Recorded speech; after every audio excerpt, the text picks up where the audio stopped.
Geneviève et moi, on va vous parler un peu de ce livre qu'on a écrit pendant plusieurs années, au travers d'une pandémie, au travers d'une grève professorale, après plusieurs sessions d'écriture intense.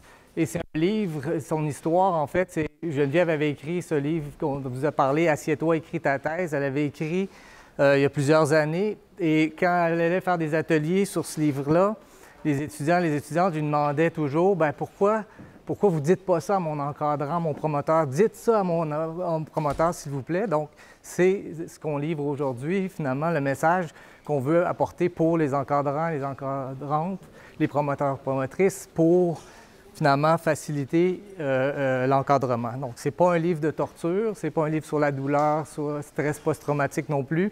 C'est vraiment un livre qui se veut une ouverture à la discussion. On entendait ce midi beaucoup dans les discussions l'importance de la communication. Donc, c'est vraiment un livre pour démarrer le processus de communication. C'est bon. C'est mieux comme ça? Oui, c'est bon. Donc, sans plus tarder, je vais changer de langue aussi. Donc, je vais passer à l'anglais, mais si vous avez des questions, on peut répondre en français, en anglais, en québécois, comme vous préférez. So we're going to talk about different things from this book. We're going to talk about the importance of clarifying expectations, the importance of shared expectations, the importance of aiming for excellence. In academia, we aim for excellence. We're passionate often about our job, but we forget about some challenges that comes with this passion.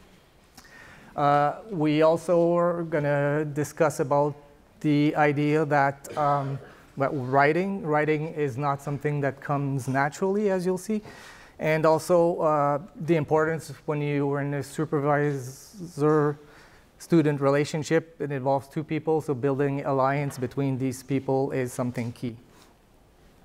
So in terms of expectations, just to illustrate how important that is, if we ask students what they look for in a supervisor, promoter, professor, they look for availability. Even before, they will rank availability before the expertise in their research domain.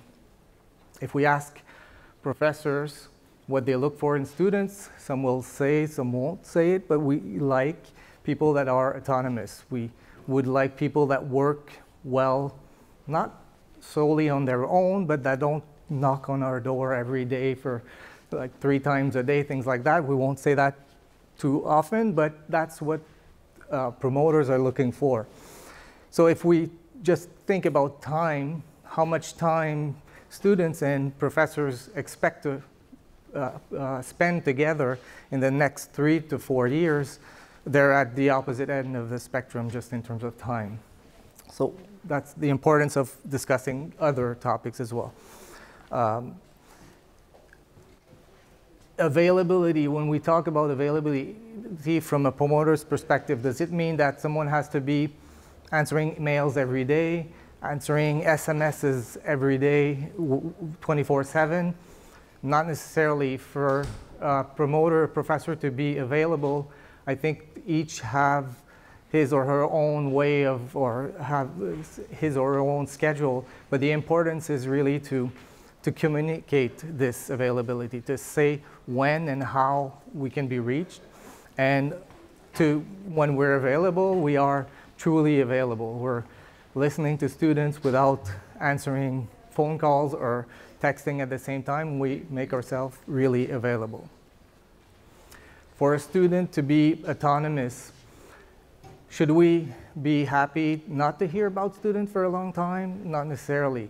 Students not reaching out to us, even if we have an open door policy, we say you can come and see me whenever, it doesn't mean that they will come and see you when things go wrong. So from a promoter's perspective, it's important to think, okay, well, if it's been a while since hearing about this student, I should perhaps reach out and ask if everything goes well. So this idea of clarifying expectation is something universities think more and more, develop tools, means to facilitate this exchange between students and promoters. And at our university, we have, I think you have the same collaboration plan or kind of a contract, not exactly a contract, saying, okay, how much you'll be paid if there's a stipend, how long should the thesis last, how many articles, if there are articles to be inserted in the thesis. So this is all cleared up from the start, usually. But then there are many other tasks, tasks that need to be discussed between the student and supervisor. And there are scales out there that allow to discuss this.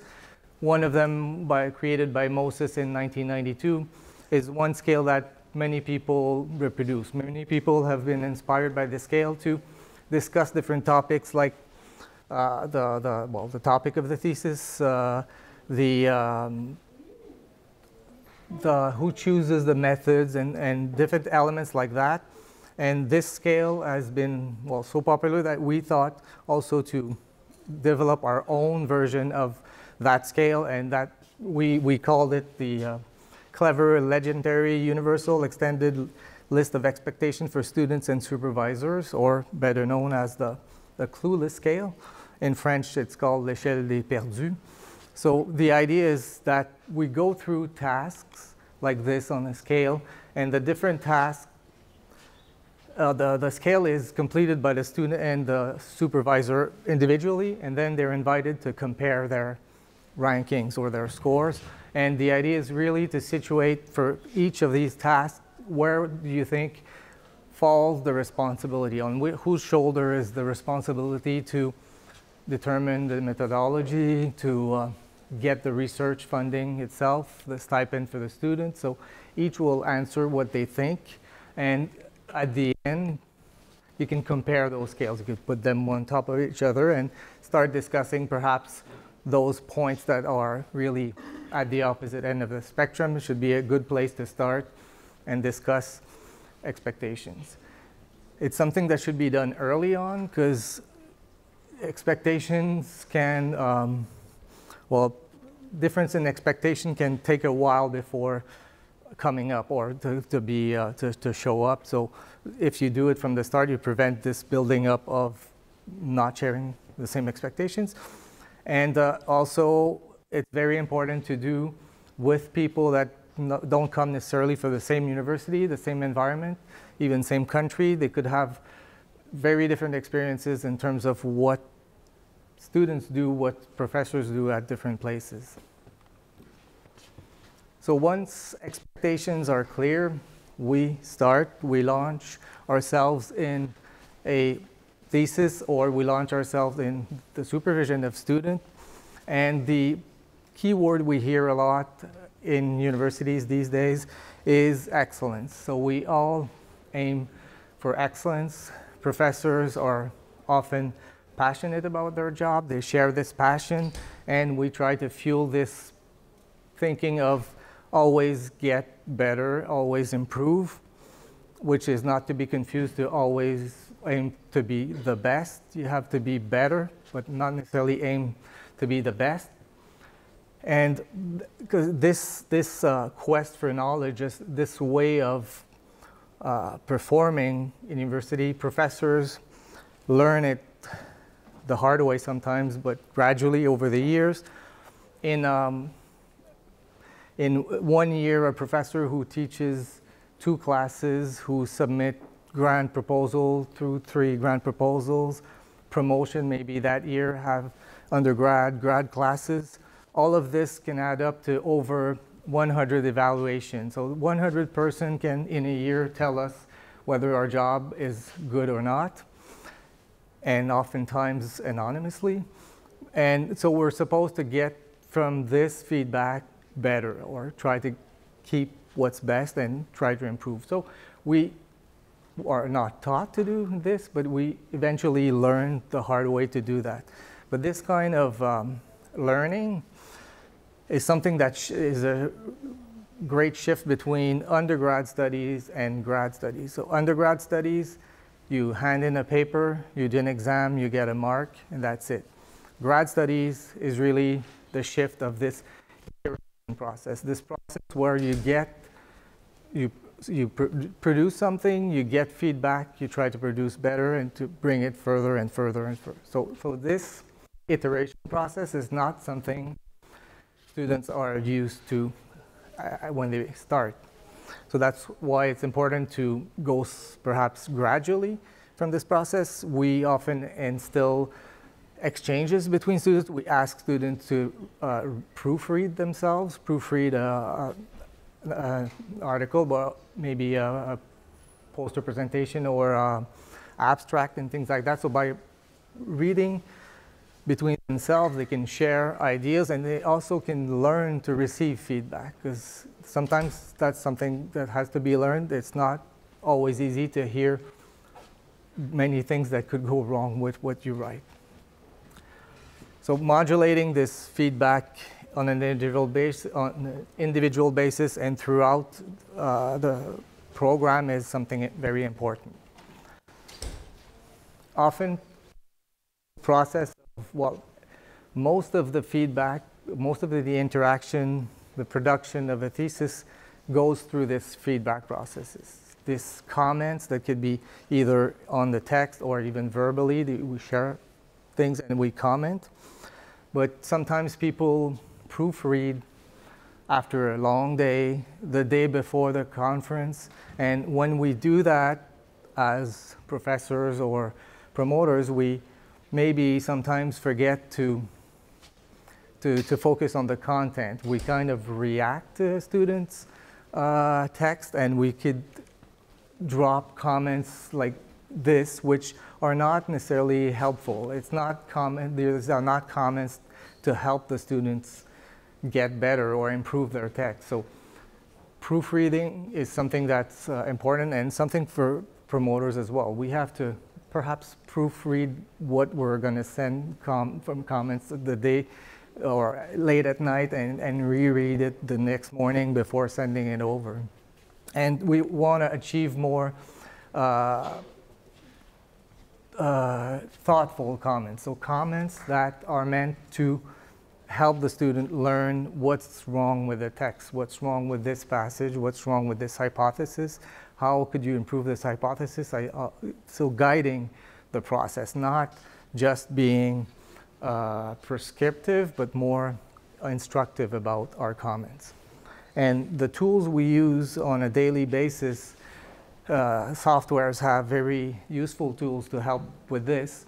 We could use the track change method in a text, and track change is fantastic. Many people can work on the same text and change a text progressively, and it goes fast, and it ensures that whatever you want the text to be, you'll write what you want. So when you give, or when we give feedback like this to students, they might learn from it if they look at what you did, if you look at the change you proposed. But if they don't, they can simply click accept all, and all the corrections will be made. So the text will be better, but the text will be better the way the promoter would have liked to write the text. So thinking about this could be useful and sometimes the day before submitting an abstract, but other times switching from more prescriptive to more suggestive or instructive comments, like using the comments to write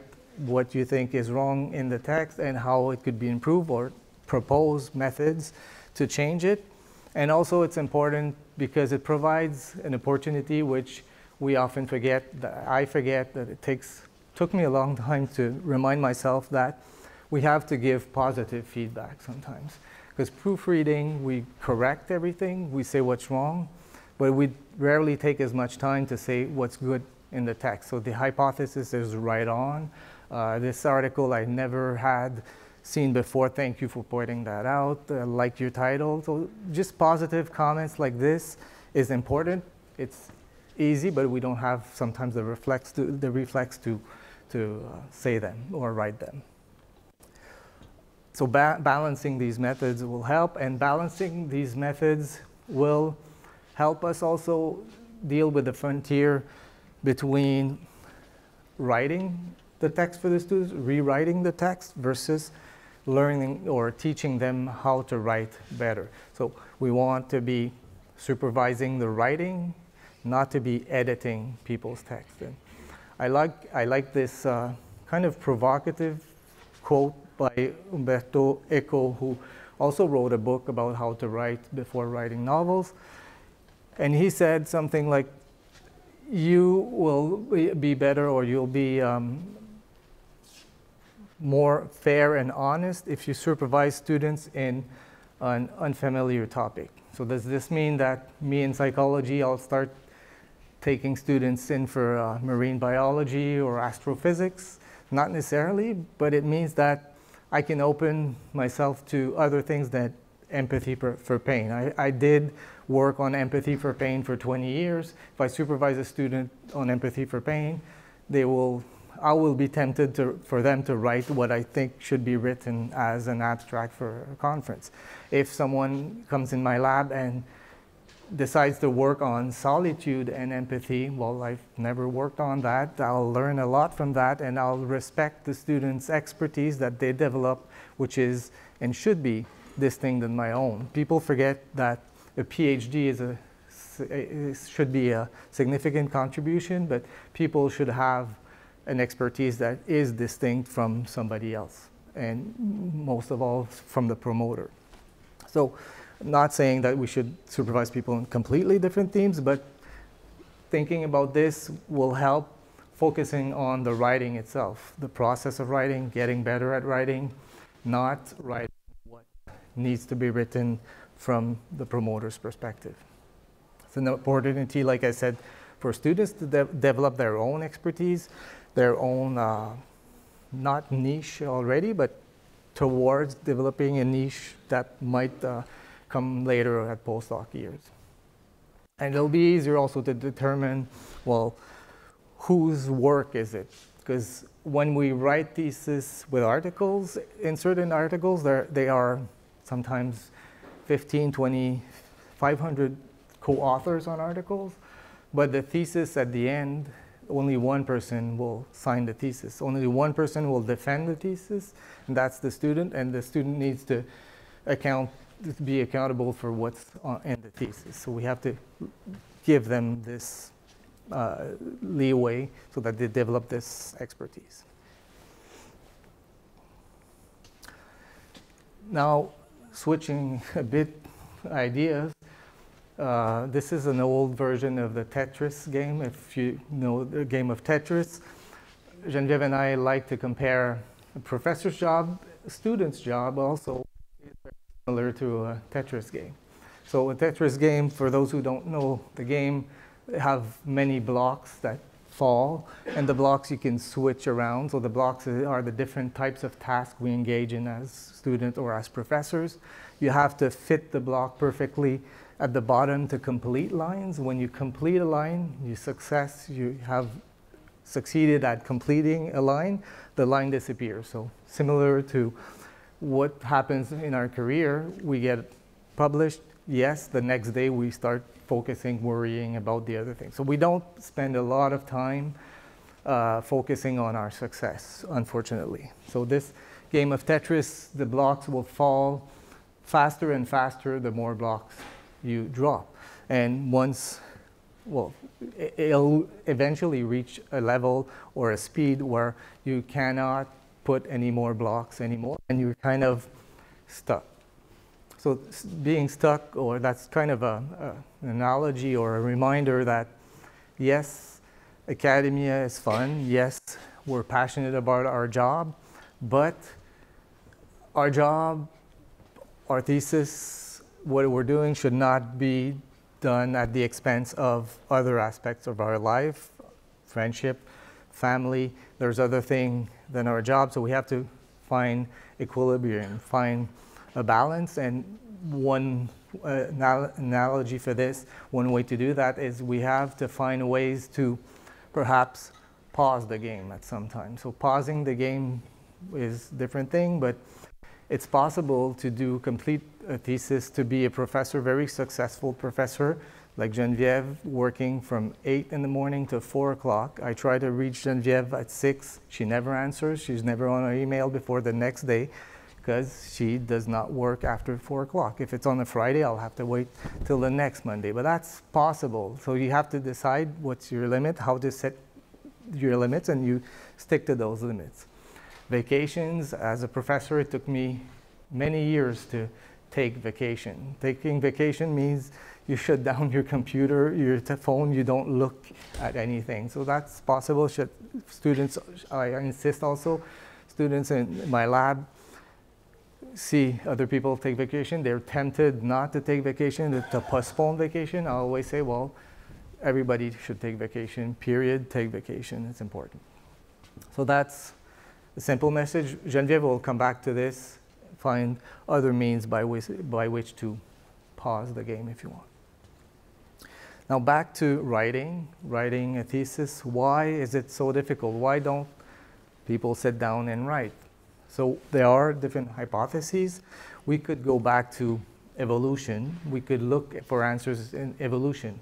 So writing by itself, when you think about it, it's a novel invention. It's something extraordinary that happened 6,000 to 7,000 years ago. It's something by which we take ideas, we put them on a medium, whether a paper, whether a computer, and we can share these ideas with other people. We can go back to these ideas many years later. And so that's kind of what Lionel Nakache, French neurologist, said. It's kind of a cerebral prosthesis when you think about it. So writing is an exceptional invention. So an exceptional invention that Darwin said does not come naturally. So you'll start walking, speaking naturally when interacting with people, but writing, you really have to learn how to do it. And learning to write does not mean you will learn to write well. So writing well is also something that needs a lot of practice, that needs a lot of skills to develop. And people will be different in terms of their ability to write. Not every student will be exceptional writers. So aiming to get the students that are exceptional writers is not realistic. As promoters, we have to think that we need to have students that will get better at writing. So the objective is to measure progress, not to measure the overall performance at the end. It's really to measure progress.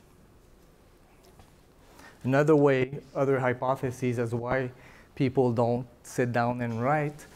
Geneviève and I like games and analogies. We also compare the thesis to building a castle. So to build a castle, you need at least two things. You need breadth. You need to be able to expand your ideas, to use your curiosity to go outside of your field of view. You also need depth. You also need to be able to focus and to stay on the task at some times and be able to continue in one single direction. So you need to balance both. A little bit like the brain is doing. The brain has different cerebral networks, including the default mode network, which is a network that was discovered, if you want, when people looked at scans of people in a scanner while they were doing nothing. So they had a lot of scans where people were doing all sorts of tasks, and they analyzed all the time. People were told not to do anything, to rest. And when you rest, when your brain rests or you're told to rest, you do not do nothing. You do think about many things. Your brain is kind of introspective, doing things like thinking about what you did yesterday, what you'll do after the scanner, and so forth. So this default mode network engages when you're inwards, not paying attention to what surrounds you, not paying attention to the stimulation that comes from your senses. When you do that, then you engage other mechanisms like the executive control network, which will be used when we ask people in a scanner to focus on words, to count targets, or whatever the task is. Then it'll engage this network. So these two modes of action of the brain, actually, some data in the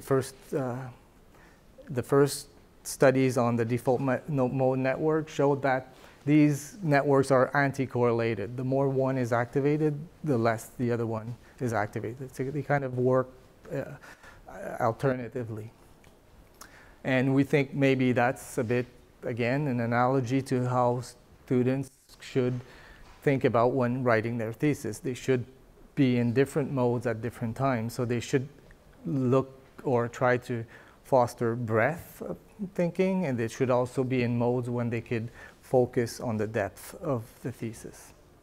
And there are different ways you can think of to promote the breadth of thinking, the curiosity, stimulate curiosity.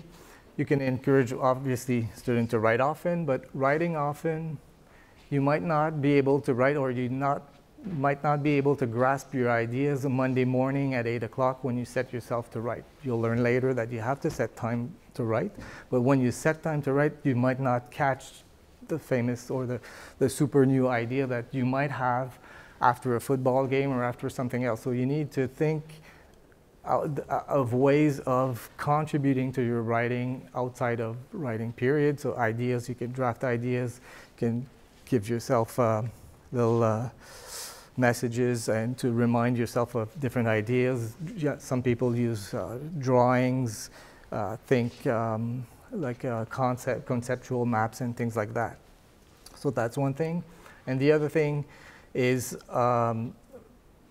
we often hear about the importance of interdisciplinary work, intersectoral work, working with people who work on totally different things will help you also get a better grasp on your own idea. So it gives you other perspective to come back to your theme, to your thesis, and then reflect on whatever the other person was doing. Maybe it'll give you another angle to your thesis.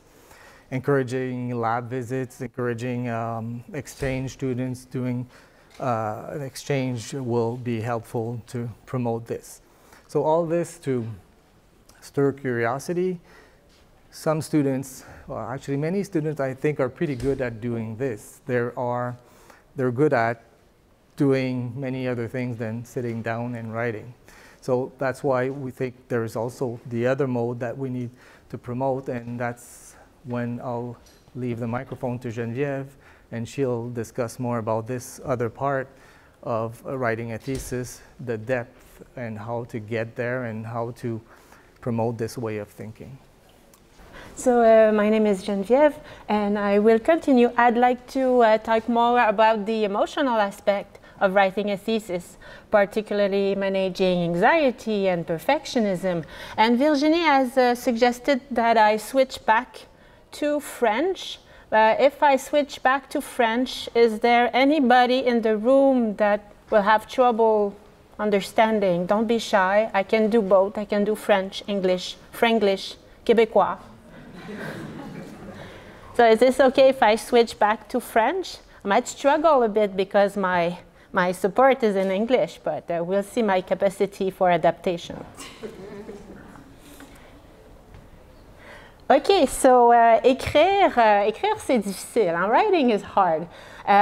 C'est une activité aussi qui va provoquer toutes sortes d'émotions. Puis quand on pense à l'écriture, surtout l'écriture scientifique, ça devrait aller de soi, dans le sens qu'on a fait des recherches, on a lu plusieurs articles, on a fait des analyses, on a des idées. Donc, à ce moment-là, hop, on devrait facilement pouvoir transformer l'idée en texte écrit, faire aller nos doigts sur le clavier et voilà, obtenir une thèse. Mais dans la réalité, on sait tous très bien que ce n'est pas comme ça que ça se passe, que l'écriture scientifique, la rédaction de la thèse, c'est un processus qui est beaucoup plus itératif, beaucoup plus chaotique, parsemé de toutes sortes d'hésitations. Qui peuvent justement, quand on ne s'en attend pas, provoquer toutes sortes d'émotions négatives comme de l'anxiété, de la peur, voire jusqu'à la panique. Et oui, comme j'ai été présentée, ce sont mes sujets de prédilection, mais ce n'est pas le dire que les gens au doctorat ont tous des troubles anxieux, des stress post-traumatique non plus, mais c'est de reconnaître que la thèse apporte plusieurs responsabilités aux doctorants que parfois les directeurs, les directrices vont oublier. On oublie un peu comme certains aspects des traumas.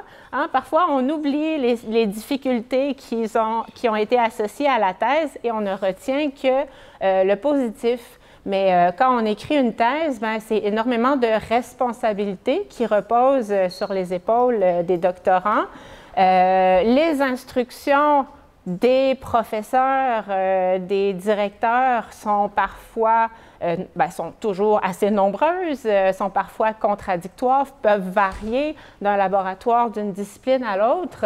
Et l'enjeu est majeur. Puis là, je fais toujours un peu paniquer les étudiants quand je dis pas de thèse, pas de doctorat.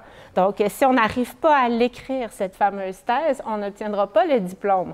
Donc, au-delà des difficultés à écrire en tant que telles, qui sont bien présentes, il y a aussi tout ce qui entoure l'écriture de la thèse, tout ce qui est impliqué par l'ouverture du fameux document, le thèse.doc. Aussi, les étudiants doctoraux sont souvent focusés beaucoup sur la fin. Donc, le dépôt de la thèse, finir cette fameuse thèse, écrire la thèse. Donc, parfois, quand on a les yeux fixés sur le sommet, ça peut être très motivant, mais ça peut aussi être une expérience qui paralyse parce que, comme illustré dans cette image, on peut voir les choses comme étant plus difficiles ou plus impossibles qu'elles ne le sont en réalité.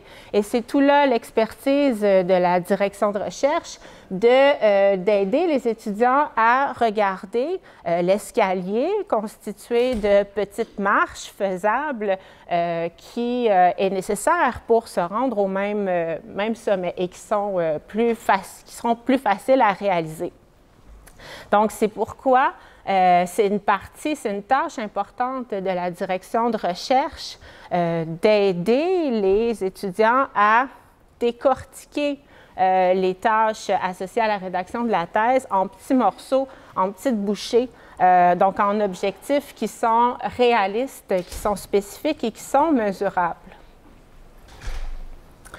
Donc, les objectifs sont importants dans le duo directeur-doctorant, sont importants à regarder ensemble. Puis, il y a différents types d'objectifs et l'idée ici, c'est pas de faire un catalogue et de systématiquement faire la revue de tous les types d'objectifs à chaque rencontre de supervision, loin de là, mais quand les étudiants sont bloqués dans la rédaction de thèse, parfois c'est bien de changer de type d'objectif comme sujet de discussion.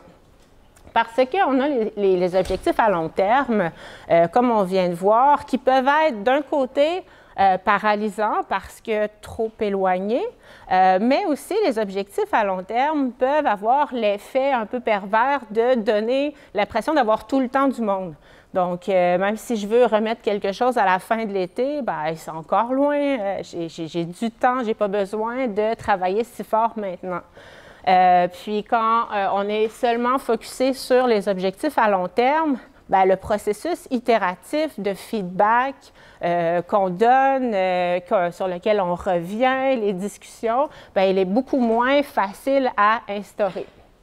C'est pour ça qu'on a besoin de petits objectifs qui sont spécifiques pour justement, oui, pour les étudiants, on doit se faire des objectifs plus spécifiques pour avancer la thèse, mais pour les directeurs aussi, de suivre l'avancement de ces petits objectifs-là, ça devient une façon de monitorer le progrès et l'avancement. Écrire, ça demande aussi des habiletés de gestion du temps. Donc, évidemment, pour écrire, il faut dédier du temps de qualité pour écrire. Ça semble évident, mais quand on regarde les agendas de tous et chacun, c'est quand même assez rare qu'on se bloque du temps dans l'agenda pour spécifiquement écrire sa thèse.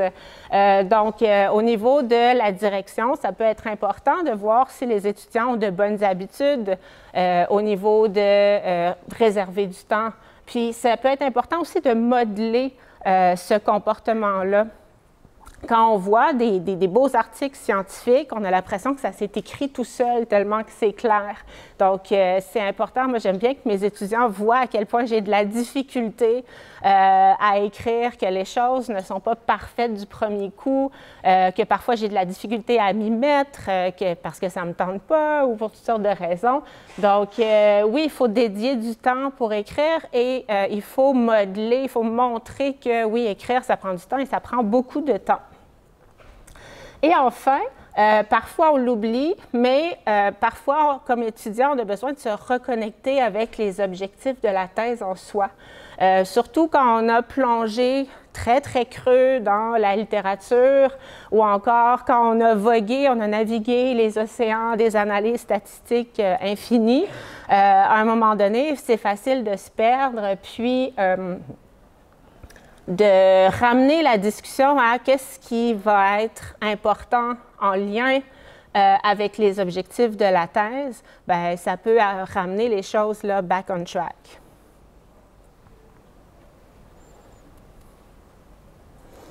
Et avoir des objectifs et les suivre dans la relation d'encadrement, ça va être aussi important pour éviter que les étudiants tombent et se perdent dans le cercle vicieux de la procrastination et du perfectionnisme.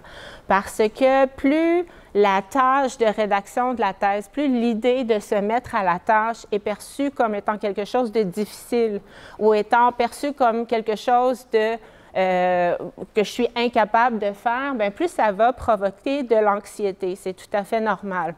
Et naturellement, quand je me sens anxieuse, je vais avoir tendance à vouloir éviter ce qui me rend anxieuse. C'est encore tout à fait normal. Mais dans le contexte de la rédaction de la thèse, bien, comment je vais éviter cette anxiété-là? C'est en procrastinant. Et souvent, plus on avance au niveau universitaire, plus on devient des maîtres dans l'art de procrastiner, dans le sens que c'est plus nécessairement en regardant toute une série sur Netflix qu'on procrastine, mais c'est en lisant un autre article, en faisant une autre recherche sur le web, en roulant une nouvelle analyse ou encore en allant chercher un nouveau template, un nouveau gabarit PowerPoint. Donc, il y a plusieurs façons de finalement procrastiner la rédaction de la thèse. Et évidemment, on est tous tombés là-dedans à un moment donné ou l'autre. Mais si on recourt trop souvent à la procrastination pour gérer cette anxiété-là, bien, ce que ça fait cognitivement, c'est qu'on va augmenter l'ampleur des objectifs en se disant, bien là, je n'y suis pas arrivée, mais le prochain coup, il va falloir que je mette les bouchées doubles, il va falloir que je fasse mieux, il va falloir que je me rattrape, il va falloir que bon, je finisse à tout prix. Donc, sans s'en rendre compte, on augmente la teneur de nos objectifs et on rend la tâche, on augmente la perception de la tâche comme étant encore plus difficile. On diminue notre perception d'efficacité personnelle, donc plus l'objectif est élevé et plus on procrastine, bien, plus on se dit « j'y suis pas arrivé, j'y arriverai jamais, c'est impossible ».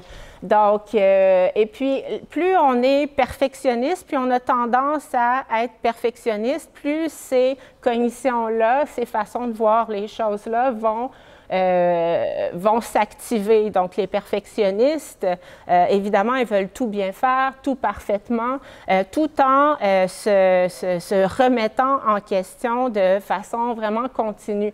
Donc, encore une fois, plus les objectifs sont élevés, accompagnés de moins d'efficacité personnelle, bien, plus j'augmente mon anxiété, plus je risque de procrastiner la tâche la prochaine fois. Et on sait que ce cercle-là peut tourner longtemps. S'y perdre pendant un après-midi, une journée, une semaine, c'est pas si pire, mais on a vu des étudiants qui n'avaient pas écrit un mot de leur thèse pendant tout un semestre ou encore toute une année, même plusieurs années. Et pourtant, ces étudiants-là, y avaient quand même pensé à tous les jours. Donc, c'est une expérience qui est excessivement drainante d'être dans la procrastination parce que c'est pas comme si, oui, il y a un soulagement temporaire de l'anxiété, mais c'est pas comme si on arrêtait de penser à la thèse. Donc, très important aussi pour les directeurs de se souvenir de cet état mental-là de procrastination de pas faire attention de ne pas verser dans la perception populaire que la procrastination, c'est de la paresse. Quand on parle d'étudiants universitaires de tous les niveaux, mais particulièrement au niveau doctoral, la procrastination, c'est rarement de la paresse ou de la désorganisation. Au contraire, c'est de la surorganisation, du surinvestissement et de l'anxiété.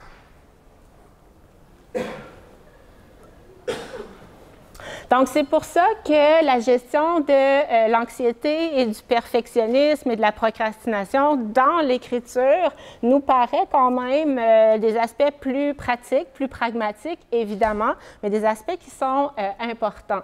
Donc, comme directeur, directrice de recherche, on veut évidemment encourager les étudiants à écrire souvent. On veut qu'ils se mettent de côté des périodes spécifiques pour écrire. On veut les aider à se fixer des objectifs qui soient spécifiques, mesurables et atteignables. On veut être soi-même... On a failli mettre fin rapidement à la conférence.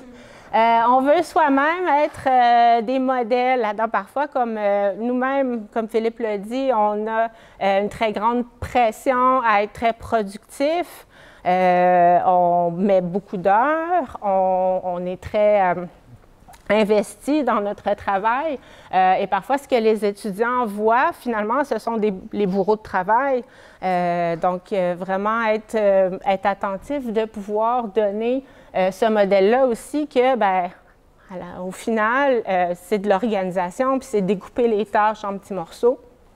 C'est comme ça qu'on y arrive. Ensuite de ça, d'aider les étudiants aussi à arrêter d'écrire, quand on bloque des périodes de temps ou quand on cédule des périodes de temps dans l'agenda, d'arrêter d'écrire au moment où la période est terminée et non pas lorsqu'on n'a plus d'idées pour continuer. Puis ça, même nous, comme professeurs, on a souvent de la difficulté à faire ça, mais pourtant, c'est une technique magique au niveau de la motivation. Si j'arrête d'écrire alors que j'aurais encore continué, alors que j'aurais encore quelque chose à dire, ça va être beaucoup plus facile pour moi de recommencer le lendemain ou le surlendemain à ma prochaine période de rédaction que si j'écris jusqu'à proche du coma, jusqu'à temps que j'ai rencontré des problèmes que je ne sois pas en mesure de résoudre. Donc, finir sur une note positive alors qu'on est encore motivé, ça a beaucoup d'impact, puis ça va favoriser l'acquisition d'une routine d'écriture qui est constante. Et enfin, au-delà de notre expertise comme professeur, au-delà des techniques pour rédiger, on a l'impression que c'est important aussi pour les professeurs de discuter ouvertement des peurs qui sont derrière la procrastination, le perfectionnisme et le fameux syndrome de l'imposteur, pour évidemment pas du jour au lendemain se prendre pour des psychologues avec nos étudiants, c'est pas ça le but, mais juste normaliser ces réactions-là, normaliser les émotions. Puis, là, je sais qu'il y a beaucoup d'étudiants dans la salle. Vous seriez surpris à quel point vos directeurs ont vécu parfois les mêmes choses. Donc, ne pas hésiter. Bon, c'est sûr, évidemment, ce ne sont pas tous les professeurs qui vont avoir le temps ou l'envie de partir sur des grandes conversations à cœur ouvert sur leurs émotions, mais ce sont quand même, quand on rencontre des embûches, quand on est bloqué au niveau de la rédaction, ce sont des points qui sont intéressants à discuter. Puis Philippe en a parlé, ce qui vient compliquer aussi la relation d'encadrement, c'est le changement de paradigme au niveau de la culture, la rédaction scientifique. Et je pense que c'est très bien illustré dans ce PhD Comics, à quel point ici le directeur n'a pas réussi à familiariser son étudiant avec la culture de la révision par les pairs. Parce que l'étudiant, quand il finit son texte à la première case, il l'appelle final.doc, première erreur, et il est tout content d'avoir terminé. Et il semble, disons, surpris, voire irrité, jusqu'à complètement découragé du nombre de corrections que son directeur lui retourne. Donc, ici, quand je voyais cette planche-là, quand j'étais étudiante, je comprenais complètement l'étudiant. Maintenant, comme professeur, je comprends complètement le professeur. Mais le problème, je pense que ça reflète, c'est le manque de communication, le manque d'accompagnement du directeur à habituer l'étudiant ou à gérer ses attentes que oui, quand le premier texte complet va être terminé, bien, c'est là qu'on va commencer notre travail ensemble. Et si on ne fait pas ça, bien évidemment que ça va colorer négativement la relation de supervision parce que, comme c'est illustré ici, les feedbacks, quand ils sont reçus difficilement, peuvent donner l'impression à l'étudiant que le professeur les retarde, nuit à l'avancement de leur thèse ou encore que le professeur n'aime pas ce qu'ils ont écrit, ne les aime pas, ne trouve pas qu'ils ont les compétences. Donc, ce qui peut alimenter aussi le fameux syndrome de l'imposteur. Donc, dans ce contexte-là, construire une alliance de travail solide entre le doctorant et le directeur est essentiel. Parce qu'on sait, la qualité de la relation avec le directeur, c'est un élément qui ressort dans les recherches comme influençant la santé mentale des doctorants et influençant aussi la persévérance dans les programmes. Donc, on voit beaucoup les conflits avec les directeurs qui sont cités comme des éléments, des raisons d'abandon des programmes doctoraux. Donc, l'alliance de travail, comment on peut l'opérationnaliser? Qu'est-ce que c'est? C'est à quel point le doctorant et le directeur s'entendent sur les objectifs, comme ceux dont on vient de discuter, à quel point ils s'entendent sur les tâches qui doivent être réalisées et qui a la responsabilité de ces tâches-là, un peu comme Philippe vient de le présenter avec la fameuse échelle des perdus. Puis aussi, on doit apprécier, il doit y avoir un lien positif. Ça doit être quand même deux personnes qui apprécient se côtoyer et discuter ensemble. Et la partie plus pour les directeurs, c'est de se rappeler que c'est un privilège d'encadrer des étudiants. Il faut apprécier la supervision. Et aussi, il faut prendre les bons et les moins bons côtés de cette relation-là et parler de la résolution des conflits. Et si on définit les conflits comme englobant tous les désaccords, les tensions, les ruptures d'alliance ou de collaboration qui peuvent se produire, bien, c'est un peu évident qu'à au moins un moment donné, dans les quelques années qui vont prendre le développement de la thèse, il va y avoir des conflits dans la relation d'encadrement. Et l'idée, puis là, je parle surtout aux directeurs, mais aussi pour les étudiants, l'idée, c'est de ne pas voir nécessairement les conflits comme étant quelque chose de dramatique. On peut les voir comme étant des problèmes parmi tant d'autres dont on a les habiletés pour les résoudre. Il y a une étude qui portait sur des superviseurs en psychologie clinique, qui faisaient de la supervision clinique, mais qui est quand même intéressante, qui, dans le fond, demandait à ces superviseurs-là qu'est-ce qui était important pour avoir une bonne relation de supervision. Et l'attitude envers les conflits est ressortie comme étant un thème majeur. Donc, de voir les conflits comme étant quelque chose de normal, voire inévitable, et de voir l'habileté à l'encadrement comme étant la capacité d'identifier tôt et de gérer ces conflits-là et ne pas nécessairement les éviter. Donc, les identifier, les conflits, les identifier, les gérer avec calme, avec bienveillance, puis aussi faire attention pour que la gestion des conflits ne tourne pas en lutte de pouvoir où on essaie de prendre le contrôle sur les étudiants. Évidemment, sans bienveillance, sans authenticité, des méthodes de gestion de conflit peuvent devenir de la manipulation. Puis le rôle ou l'objectif de la direction de recherche, ça ne devrait jamais être de contrôler ou de faire en sorte que les étudiants fassent ce qu'on dit, mais bien de faire en sorte que les étudiants rencontrent leurs objectifs. Et ça, on peut le faire en réalisant et en tenant compte du fait que peu importe à quel point on s'entend bien entre directeur et étudiant, la relation d'encadrement demeure quand même une relation où le pouvoir est distribué de façon inégale entre les deux parties. Et là, ce n'est pas de dire que le directeur est en haut de la montagne et les relations sont complètement hiérarchiques avec les doctorants. Au contraire, je pense qu'on a entendu plus tôt dans la journée que les gens apprécient quand même quand les relations sont collégiales. Mais au bout du compte, il faut quand même reconnaître que le directeur a plus de pouvoir dans cette relation-là que l'étudiant.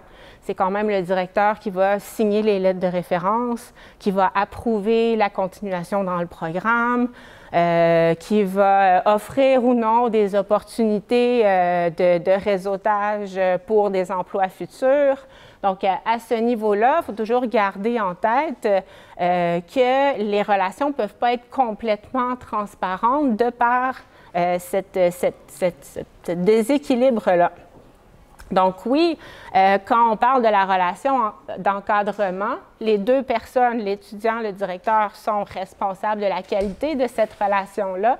Mais c'est comme si le directeur avait une responsabilité additionnelle. Hein. Avec plus de pouvoir vient plus de responsabilité de tout mettre en œuvre afin que, justement, les conditions soient gagnantes pour avoir une relation de qualité. Et pour ce faire, des questions qui surviennent souvent, c'est des questions de distance dans la relation entre encadrants et doctorants. Et pour illustrer les différentes nuances là, dans les approches pour maintenir une bonne distance dans la relation, on peut imaginer une zone centrale, dans le fond, qui serait traversée par deux axes. Un axe qui représente la proximité versus la distance dans la relation et le caractère plus positif ou négatif de la relation. Et évidemment que si la relation s'il y a trop de distance dans la relation, c'est moins productif parce que la relation peut paraître froide, le directeur peut paraître insensible ou indisponible. Mais de l'autre côté, quand la relation est trop proche, les frontières deviennent floues entre les tâches associées à la rédaction de la thèse et des éléments de la vie personnelle des étudiants et des directeurs. Et ce manque de clarté dans la définition des frontières va placer les professeurs, les directeurs à risque de poser des gestes, souvent de façon inconsciente, qui sont soit abusifs ou trop intimes. Et c'est la même chose du côté positif ou négatif. Certains directeurs ont des personnalités plus strictes, d'autres sont plus douillets, puis c'est correct comme ça, on a tous nos personnalités, mais encore là, pour nous, les extrêmes sont à éviter et on va vouloir viser des attitudes plus centrales. Et dans notre dessin, il y a aussi une zone médiane, donc une zone intermédiaire où il y a des comportements ou des attitudes qu'on ne dirait pas nocives en soi, mais qui devraient quand même soulever des interrogations. Donc, des directeurs qui sont amicaux, c'est super, ça fait des relations très positives, mais en même temps, quand vient le temps de donner des rétroactions plus correctives, ça peut être problématique. J'ai pas d'indice de temps. Comment? J'ai ton téléphone. OK. C'est bon. j'achève bientôt, puis on va pouvoir passer à une période de questions. Je voulais juste revenir sur ce que Philippe a abordé aussi, sur le fait que le travail peut vraiment venir envahir toutes les sphères de la vie. Puis c'est vrai pour les étudiants, mais c'est très vrai pour les professeurs aussi. Hein, dans la vie académique, c'est le fun, il n'y a pas d'horaire. Tous les jours, c'est samedi, mais on travaille le samedi. Donc, il faut faire attention. Dans le fond, la flexibilité de l'horaire de la vie universitaire est attrayante, mais c'est ce qui fait qu'on peut facilement tomber dans la surcharge de travail. Puis, le contexte a ça de particulier que les demandes viennent de plusieurs milieux. Les demandes peuvent venir des étudiants, des collègues pour des nouveaux projets, de toutes les couches de l'institution pour siéger sur des comités, du public. Et c'est super, ces demandes-là sont souvent un gage d'une reconnaissance, d'un engagement, de la confiance que toutes ces personnes-là nous font.